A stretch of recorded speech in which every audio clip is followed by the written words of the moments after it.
मीडियवलिस्टिक की क्लास चल रही है।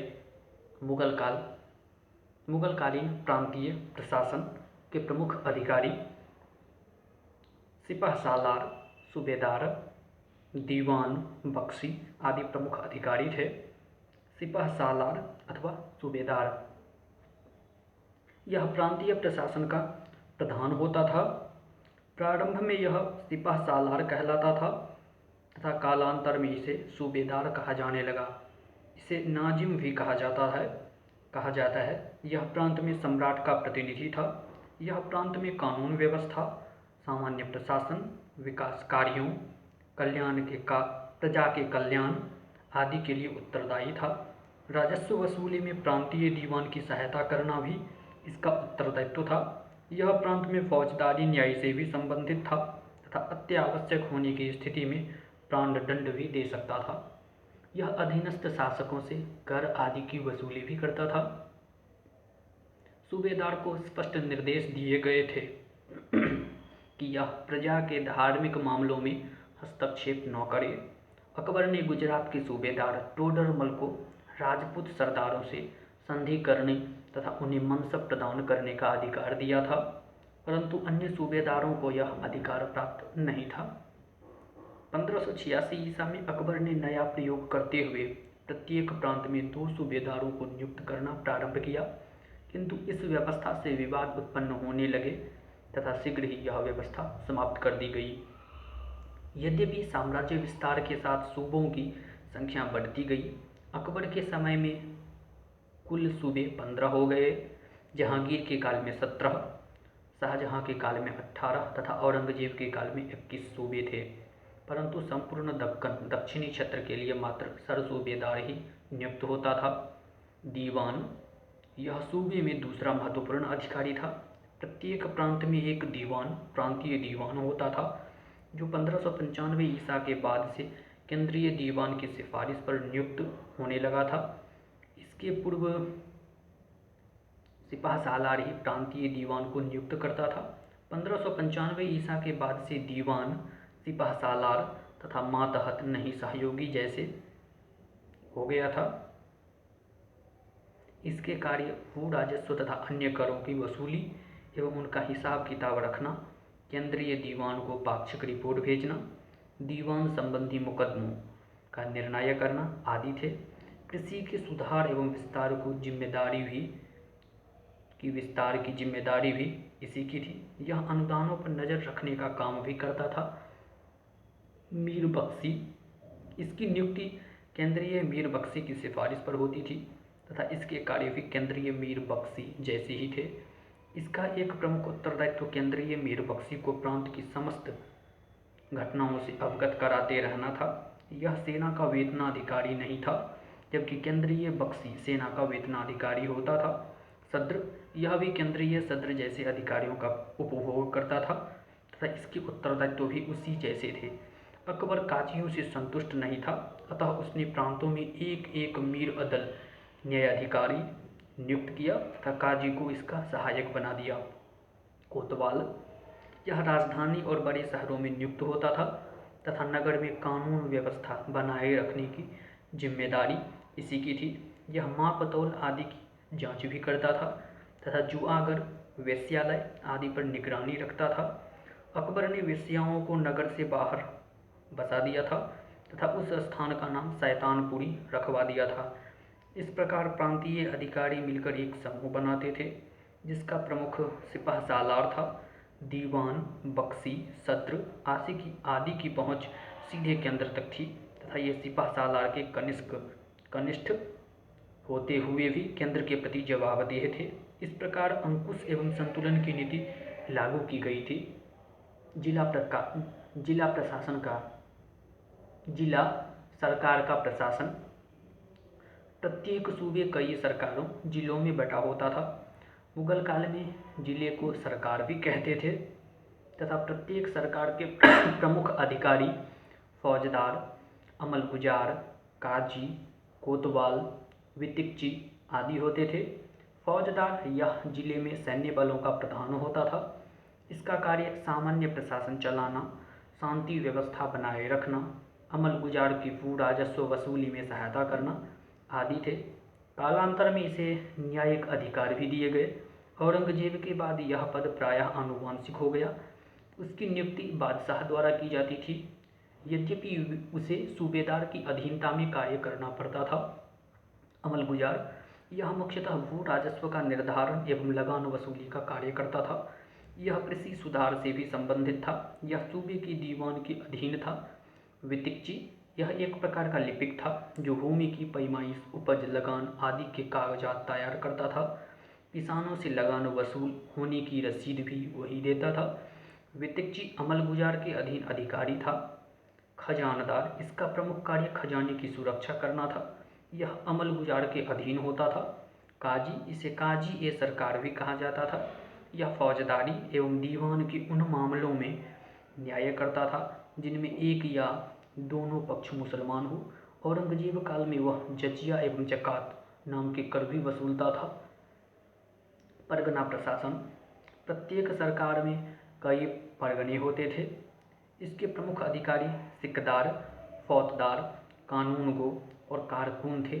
सिकदार यह परगने का मुख्य अधिकारी था तथा इसका मुख्य कार्य शांति व्यवस्था की स्थापना तथा राजस्व वसूली में आमिल की सहायता करना था। आमिल यह परगने का वित्त अधिकारी था तथा किसानों से भू राजस्व वसूली के लिए जिम्मेदार था। अकबर ने 1 करोड़ दाम, 2,50,000 रुपये, 1 रुपया बराबर 40 दाम की जमीनों की नाप जोख तथा उपज आदि की जानकारी प्राप्त करने के लिए इन जमीनों को आमिल को सौंप दिया। इसका उद्देश्य इसके माध्यम से साम्राज्य, विशेषकर खालसा की जमीनों की जानकारी प्राप्त करना था। कानूनगो यह परगने एवं गांवों का सीमांकन करता था और दस्तावेजों की देखभाल करता था। यह परगने के पटवारियों का प्रधान होता था। कारकुन यह परगने का क्लर्क होता था जो हिसाब किताब की लिखा पढ़ी करता था। फौजदार यह परगने का खजांची था। यह खजानदार भी कहलाता था। यह कोषागार का प्रभारी होता था। खजाने की सुरक्षा इसका प्रमुख उत्तरदायित्व था। ग्राम प्रशासन मुगल काल में गांव को मावदा अथवा डीह भी कहा जाता था। मावदा में कई छोटी बस्तियां होती थी जिन्हें नागला कहा जाता था। शाहजहां ने सरकार एवं परगने के मध्य चकला नाम की इकाई स्थापित की थी। ग्राम प्रधान या मुकद्दम या चौधरी भी कहलाता था। यह गांव की शांति व्यवस्था बनाए रखने के लिए जिम्मेदार था। यह भू राजस्व अधिकारियों की भू राजस्व वसूलने में मदद करता था तथा बदले में इसे दस्तूरी कमीशन के रूप में भू राजस्व का 2.5 भाग हिस्सा मिलता था। इसे नानकार कहा जाता था। पटवारी यह गांव की समस्त भूमि का ब्यौरा रखता था तथा इसे भी दस्तूरी के रूप में 1% हिस्सा मिलता था। यह राजस्व विभाग का सबसे निम्न स्तरीय अधिकारी था। मुगलों ने ग्राम प्रशासन में विशेष दखल नहीं दिया।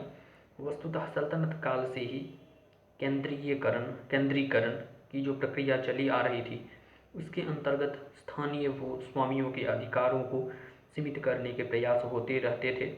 ये प्रयास मुगल काल में भी जारी रहे, परंतु यह अकबर की कुशलता थी कि उसने स्थानीय भूस्वामियों को अपने लिए काम करने पर राजी कर लिया। इस प्रकार यह भूस्वामी मुगल सरकार के मातहत बन गए। इससे जहां एक तरफ मुगलों को विशाल संख्या में शक्तिशाली भूस्वामियों का समर्थन मिला, वहीं भूस्वामियों को सरकार का साथ मिला। भूस्वामी मुगलों के लिए भू राजस्व वसूलते और दूसरी तरफ मुगलों ने उनके विशेषाधिकार बनाए रखे। उनके भू राजस्व वसूलने के लिए कमीशन भी दिया। उनको न्याय व्यवस्था मुगल न्याय व्यवस्था मूलतः इस्लामी न्याय व्यवस्था थी जिसका आधार कुरान, हदीस, इज्मा तथा कयास थे। अबुल फजल के अनुसार बादशाह अपनी प्रजा की 4 सत्तों की रक्षा करता है: जीवन, जन, धन, सम्मान, नायस और विश्वास, दीन। इसके बदले वह आज्ञा पालन व संसाधनों की मांग करता है। देश के काल एवं परिस्थितियों के अनुरूप प्रशासनिक सुविधाओं के लिए बनाए गए कानून जवाबित कहलाते थे। दीवानी मामलों में हिंदू कानूनों तथा मुसलमानों के मुकदमे मुस्लिम कानूनों के आधार पर निपटाए जाते थे, किंतु यदि दीवानी मामलों में एक पक्ष मुसलमान हो तथा दूसरा पक्ष हिंदू हो तो निर्णय मुस्लिम कानून के अनुसार होता था। फौजदारी मामलों में निर्णय मुस्लिम कानूनों के अनुसार ही होता था तथा गैर धार्मिक मामलों के मुकदमों की सुनवाई मीर ए अदल करता था। मुगल काल में बादशाह न्याय की सर्वोच्च अदालत था। वह खुले दरबार में न्याय करता था तथा उसकी सहायता के लिए प्रधान, काजी, मुहत्सिब आदि उपस्थित रहते थे। विभिन्न मुगल शासकों ने न्याय के लिए अलग अलग दिन निर्धारित किए थे, जैसे अकबर गुरुवार को, जहांगीर मंगलवार को तथा शाहजहां और औरंगजेब बुधवार को न्याय के लिए बैठते थे। राजस्व व्यवस्था। मुगल काल में भू राजस्व तथा अन्य प्रकार के कर राजस्व के स्रोत थे। इनमें मुसलमानों से ज़कात संपत्ति का 2.5% तथा गैर मुसलमानों से जजिया वसूला जाता था। इसके अतिरिक्त खुम्स लूट का माल भी राजस्व का स्रोत था।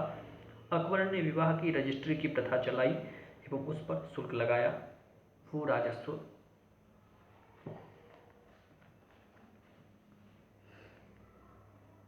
भू राजस्व व्यवस्था। भू राजस्व को खराज कहते थे। भारत में सल्तनत काल से ही भू राजस्व की दरें काफ़ी ऊंची थी। मोहम्मद तुगलक के काल तक राज्य द्वारा भू राजस्व की मांग चरम पर पहुंच चुकी थी, अतः आय में वृद्धि हेतु कृषि का विस्तार एवं सुधार आवश्यक था।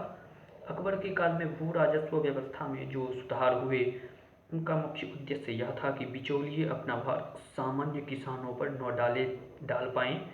साथ ही कृषि के विस्तार एवं सुधार का प्रयास भी राज्य के प्रोत्साहन से चलता रहा। मुगलों ने भू राजस्व का निर्धारण व्यक्तिगत रूप से किया, सामूहिक नहीं, अर्थात प्रत्येक किसान का भू राजस्व अलग अलग निर्धारित हुआ। भू राजस्व वसूलने में स्थानीय जमींदारों का सहयोग लिया गया। किसानों को भूमि का स्वामी स्वीकार किया गया और राज्य ने किसानों से सीधा संपर्क स्थापित किया। भू राजस्व निर्धारण की पद्धतियाँ। पैमाइश, इसे जब्ती भी कहते थे। इसके तहत भूमि की माप की जाती थी तथा इसमें जोते बोए गए क्षेत्र की माप के आधार पर भू राजस्व का निर्धारण होता था। यही मुगल काल में भू राजस्व निर्धारण की मुख्य विधि थी। बटाई, इसके तहत फसल की पैदावार को राज्य एवं किसान के बीच बांट लिया जाता था। बटाई 3 प्रकार की होती थी। पहला, भावली, इसके तहत फसल को काटने के बाद फसल के ढेर को बांट लिया जाता था। 2, लांग बटाई, इसके अंतर्गत फसल से भूसा अलग करके अनाज के ढेर को बांट लिया जाता था। 3, खेत बटाई, इसके अंतर्गत खेत को जोतने बोने के लिए बांट लिया जाता था। इसके अतिरिक्त भू राजस्व निर्धारण की कुछ अन्य विधियाँ भी थीं, जैसे खरवार या फसल के बोझ गट्ठर के आधार पर भू राजस्व निर्धारण का तरीका था। यह कश्मीर, मध्य एशिया आदि में प्रचलित था। नस्क, यह पद्धति किस प्रकार भू राजस्व का निर्धारण करती है, इस पर विवाद है। संभवतः इसमें पिछले भू राजस्व के आधार पर भू राजस्व तय किया गया था। कनकूट, यह प्रणाली अनुमान पर आधारित थी। इसमें जमीन की माप की जाती थी तथा खड़ी फसल को देखकर पैदावार का अंदाजा लगाया जाता था। कृषि भूमि की कोटियाँ, भू राजस्व निर्धारण में भूमि की उत्पादकता तथा कृषि की निरंतरता को ध्यान में रखा जाता था। भूमि को निम्नलिखित कोटियों में बांटा गया था। पोलज, इसमें प्रतिवर्ष खेती का काम होता था। टोडरमल बंदोबस्त के अंतर्गत यह सर्वश्रेष्ठ भूमि मानी गई थी। जब्ती प्रणाली के अंतर्गत सर्वाधिक उर्वर भूमि को पोलज भूमि के अंतर्गत वर्गीकृत किया गया था। इस पर पूरा भू राजस्व वसूला जाता था। परती, वह भूमि जिस पर साल भर से खेती नहीं हो रही हो, इस भूमि को कुछ समय के लिए उर्वरा शक्ति बढ़ाने के लिए छोड़ दिया जाता था। यह पूरा भू राजस्व लगता था। चाचर, जो भूमि 2 से 4 साल तक खेती के काम में नहीं लाई जाती थी, यहाँ खेती शुरू करने पर प्रारंभ में कम तथा तीसरे साल से पूरा भू राजस्व वसूला जाता था। बंजर, जो भूमि 5 साल या उससे अधिक समय तक खेती के काम में नहीं लाई जाए, जहाँ 5वें वर्ष से पूरा भू राजस्व वसूला जाता था, यहाँ यदि इसमें खेती प्रारंभ की जाती थी। भू राजस्व दर। मुगलों ने खाली पड़ी जमीनों पर कम भू राजस्व वसूल कर खेती के विस्तार को प्रोत्साहन दिया। भूमि कर लगान राज्य की आय का सबसे बड़ा साधन था। सल्तनत काल में ही लगान निर्धारण एवं वसूली की प्रविधियां त्रुटिपूर्ण थी, जिससे किसानों एवं वसूली कर्मचारियों को परेशानियों का सामना करना पड़ता था। अंततः 1579 ईसा से भू राजस्व की दहसाला प्रणाली लाई गई। दहसाला प्रणाली में भू राजस्व स्थानीय उत्पादकता तथा कीमतों पर आधारित था। यह प्रणाली 1579 ईसा से लागू हुई थी। इसे टोडरमल बंदोबस्त भी कहते हैं, क्योंकि टोडरमल का नाम इससे प्रमुख रूप से जुड़ा था। यद्यपि शाह मंसूर भी इसे तैयार करने में सहयोगी इसे शाह मंसूर ने ही लागू किया था। इसके अंतर्गत 1574 ईसा में स्थानीय कानून को जिसे स्थानीय भाषा में किरोड़ी कहा जाता था, 1 करोड़ दाम वाली जमीनों की जमींदारी दी गई, जहां उसने जोते बोए क्षेत्र की पैमाइश की, उत्पादकता का आकलन किया, साथ ही कृषि का विस्तार किया। इसी काल में जमीन की पैमाइश माप लाई गई, जिसमें बांस के टुकड़े जोड़े लोहे के जंजीरों से जुड़े होते थे। 1586 से 87 ईसा में अकबर ने एक नई माप गज-ए-इलाही 33.5 इंच का प्रयोग प्रारंभ करवाया, जिसने गज-ए-सिकंदरी 32 इंच का स्थान लिया। क्षेत्रफल की इकाई बीघा को माना गया। 1576 ईसा में हिंदुस्तान लाहौर से इलाहाबाद तक का क्षेत्र को खालसा केंद्र के प्रत्यक्ष नियंत्रण में आने वाली भूमि में शामिल किया गया, ताकि कृषि की वास्तविक जानकारी मिल सके। इन सभी जानकारियों एवं अनुभवों के आधार पर भू राजस्व दरों की एक नई सूची जारी की गई।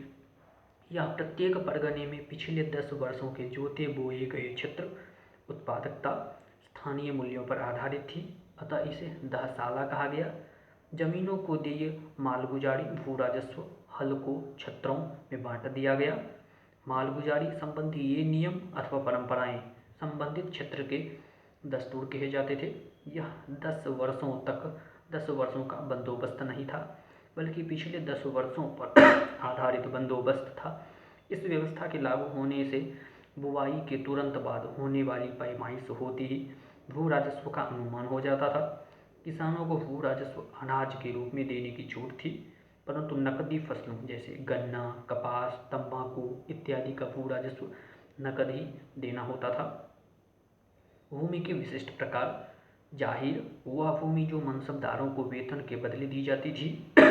यह मनसबदारों को राज्य द्वारा स्वीकृत सभी कर वसूलने की छूट थी। इसी से वह अपने सैनिकों को वेतन देता था। यह हस्तांतरित हो सकती थी। वतन जागीर। किसी मनसबदार के अपने राज्य क्षेत्र में स्थित जागीर वस्तुतः राजपूत मुगलों की परम सत्ता को मानते हुए अपने राज्य क्षेत्रों के स्वामी तथा साथ ही मुगलों की सेवा में भी नियुक्त थे। जब उनको वेतन स्वरूप दी गई जागीर उनके अपने राज्य क्षेत्र में स्थिर होती थी, तो उसे वतन जागीर कहते थे। यह अहस्तांतरणीय थी। अलतमगा जागीर यह उस धार्मिक व्यक्ति को दी जाती जिसे विशेष शाही कृपा प्राप्त होती थी। इसको जहांगीर ने प्रारंभ किया था। वक्फ धार्मिक कार्यों के लिए संस्थाओं को दी जाने वाली भूमि एवं धन संपत्ति। खालसा यह वो भूमि थी जो सीधे केंद्र के नियंत्रण में रहती थी।